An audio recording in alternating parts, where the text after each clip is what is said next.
Hello everybody, and once again welcome back to our Guide YouTube channel. Today in this video I'm going to show you how you can create your business account on TikTok, so make sure you follow my step in the end. First thing first, I assume that you already have an account on TikTok and already logged in.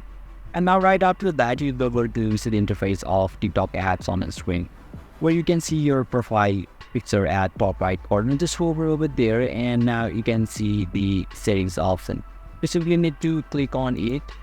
Now you need to scroll a little bit down unless you find the business account option. So once you find it, you simply need to enable this option and you will be redirected to the another page where you need to scroll a little bit down and you need to choose a category. You can choose any of them according to your preference, and finally click on become a business and you will be able to create your business account successfully. So basically this is how you can create your business account on TikTok, and if you still encounter any issue during this process, could you leave a comment and I'll be happy to assist you.